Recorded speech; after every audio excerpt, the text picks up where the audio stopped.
কি হলো তোমার? এখনো ঘুম থেকে উঠছো না যে? বেলা তো কম হলো না, আর কত পরে পরে ঘুমাবে? এবার তো কাজে যাও। ঘরে আর এক মুঠো চালও নেই। ওপরওয়ালাই জানে কেন যে তোমার সঙ্গে আমার বিয়ে হয়েছিল। আমি জন্য তোমার সংসার করে গেলাম, অন্য কেউ হলে তোমার সংসার কখনোই করতো না, বুঝলে? বলি, কথা কি কানে যাচ্ছে? ঘুম থেকে কি উঠবে? বলছি, আজকেও কি ধান কাটতে যাবে না নাকি? সারাদিন খালি ঘুম আর ঘুম, একে নিয়ে আর পারি না।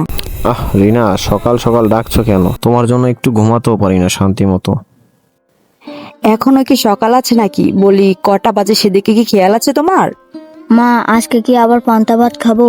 হ্যাঁ রে বাবা, আজকেও পান্তা ভাত। তোর বাপটা যদি একটু কাজকাম করতো তাহলে হয়তো একটু ডাল ভাত দিতে পারতাম। মা, রোজ রোজ পান্তা ভাত খেতে আমার ভাল লাগে না। কি আর করবি বল বাবা, তোর বাপটাকে সেই কখন থেকে ডাকছি কাজে যাওয়ার জন্য, এখনো ঘুম থেকে উঠছে না। তোর বাপে যদি তোর জন্য একটু চিন্তা থাকতো তাহলে উঠে কাজে যেত। আজকের মতো পান্তা ভাত খেয়ে নে, কালকে আমি তোর জন্য ডাল ভাত করে দিব। কাজ ছাড়া টাকা আসে না। একদিন দেখবি আমিও অনেক টাকা কামাবো, হাওয়া থেকে টাকা বানাবো, দেখিনিস? বাবা, তুমি কালকেও তো বলেছিলে আজকে কাজে যাবে, কিন্তু আজও তো কাজে গেলে না। এভাবে চললে তো আমাদের সংসার চলবে না। তোদের জন্য সকালে একটু শান্তি মতো ঘুমাতে পারি না। ঠিক আছে, আমি চলে গেলাম। এটা বলেই হারুন ঘর থেকে বেরিয়ে যায়। এরপর হারুন গাছের নিচে বসে সিগারেট খেতে শুরু করে। বিড়িটা টানলে যেন মনটা শান্ত হয়ে যায়। প্রতিদিন এই সংসারের ঝামেলা আর ভালো লাগে না। আচ্ছা বাবা, এই বিড়িটা যদি দাদুর হতো তাহলে কেমন হতো? কি আর হতো? তাহলে এই বিড়ির থেকে দৈত্য বের হতো। এরপর সেখানে দৈত্য এসে হাজির হয়। আমি জিনু, আমি জাদুর বিড়ির দৈত্য। এখন বলো, তুমি আমাকে স্মরণ করেছো কেন? হায় আল্লাহ, বিড়ি থেকে ভূত! আমি তো এমনি এমনি মজা করছিলাম, সত্যি সত্যি ভূত চলে আসলো। আমি ভূত না, জাদুর দৈত্য। আমি তোমার 3টি ইচ্ছে পূরণ করতে পারি। বিড়ি থেকে আবার দৈত্য বের হয় নাকি? কি? 3টি ইচ্ছে? সত্যি কি আমার 3টি ইচ্ছে পূরণ হবে? হ্যাঁ, আমি সত্যি বলছি। তুমি তোমার প্রথম ইচ্ছে আমাকে বলো, আমি তোমার ইচ্ছে পূরণ করে দেব। ঠিক আছে, আমার প্রথম ইচ্ছে হচ্ছে তুমি আমাকে অনেক সোনা, হীরা, মুক্তা, জহরত এগুলো দাও। ঠিক আছে, তোমার প্রথম ইচ্ছে পূরণ হোক। সঙ্গে সঙ্গে সেখানে একটি বাক্স বের হয় এবং তার মধ্যে অনেক সোনা দানা, হীরা, মুক্তা, জহরত থাকে, যা দেখে হারুন ও তার ছেলে খুবই খুশি হয়। বাবা, এই তো দেখছি আমাদের সত্যি সত্যি সোনা দিল। এগুলো বিক্রি করে তো আমরা অনেক টাকা পাবো। এবার তাহলে আমরা ধনী হয়ে যাব। হ্যাঁ রে বাবা, আমরা এবার সত্যি সত্যি ধনী হয়ে যাব, আমাদের আর সংসারে অভাব থাকবে না। হারুন সেই সোনার বাক্স বাড়িতে আনার পর তার বউটাকে বলছি, এত সোনা দানা, এত দামি দামি জিনিস, এগুলো তুমি কোথায় পেলে শুনি? কোথাও আবার ডাকাতি করেছো নাকি? তোমাকে দিয়ে তো বিশ্বাস হয় না, কখন যে কি করে বসো, কোনো কাজ কামি তো করো না, বলা তো আর যায় না। আমি জাদুর বিড়ির দৈত্য পেয়েছি। এই দৈত্য আমার সব কথা শুনে, সে আমার 3টা ইচ্ছে পূরণ করবে বলেছে। তার মধ্যে সে প্রথমটা পূরণ করে ফেলেছে।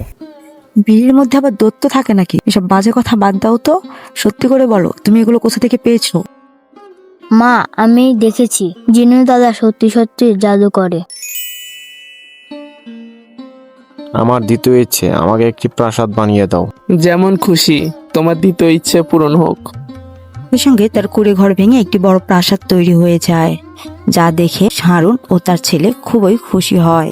বাবা, আমি এত বড় ঘরে হারিয়ে যাব না তো? হারিয়ে গেলেও সমস্যা নেই, মা তো আছেই, মা তোকে ঠিক খুঁজে বের করবে রে বাবা। শোনো সবাই, এখন আমি গ্রামের রাজা, আমি যা বলবো তোমরা তাই শুনবে। বাবা, তুমি এত বড় কথা বলো না, কাল আবার সব মাটিতে মিশে যেতে পারে। চুপ কর, আমি যা বলবো তাই হবে। আমার তৃতীয় ইচ্ছে, সবাই আমার দাস হোক। ভেবে দেখো, এই ইচ্ছে তোমার বিপদ ডেকে আনবে, পরে পস্তাতে হবে। না বাবা, আমি দাস হব না। চুপ কর, এটা আমার আদেশ। সঙ্গে সঙ্গে সবাই পাথরে পরিণত হয়ে যায়। না, আমি এটা চাইনি, আমি সবকিছু হারালাম। আমাকে ক্ষমা করো, আমি ভুল করেছি। লোভ মানুষকে অন্ধ করে দেয়, তোমার তাই হয়েছে। শেষ ইচ্ছেটা আমি ফিরিয়ে নিচ্ছি, তবে মনে রেখো, পরিশ্রমই আসল জাদু। এরপর তারা সবাই জীবিত হয়ে যায় এবং তাদের প্রাসাদ উধাও হয়ে যায়। জাদুর বিড়ি পুড়ে গেলেও একটা ভালো শিক্ষা তো দিয়ে গেল, কোনো কিছু নিয়েই বেশি অহংকার করা ভালো না, কোনো কিছুই চিরস্থায়ী নয়, সব জিনিসই হলো ক্ষণস্থায়ী। তাই আমাদের প্রত্যেকের নিজেদের কর্ম করা উচিত, কখনোই অন্যের ওপর নির্ভরশীল হওয়া উচিত না। বাবা, এবার কি তাহলে কাজ করবে? হ্যাঁ রে বাবা, এখন থেকে আমি কাজে যাব, কাজে হচ্ছে আমার জাদু। আবার নতুন জাদুর বিড়ি আনবে না তো? না রে বাবা, এখন থেকে শুধু কাজই করব। ঠিক আছে বাবা, চলো আমরা ধান কাটতে যাই। বন্ধুরা, কেমন লাগলো আমাদের এই গল্পটি? আমাদের এই ভিডিওটি যদি আপনাদের ভালো লাগে তাহলে অবশ্যই ভিডিওতে একটা লাইক দিয়ে চ্যানেলটি সাবস্ক্রাইব করে পাশে থাকবেন। দেখা হবে অন্য আরো একটি ভিডিও। ততক্ষণ পর্যন্ত সবাই ভালো থাকবেন, সুস্থ থাকবেন। Tata, bye bye.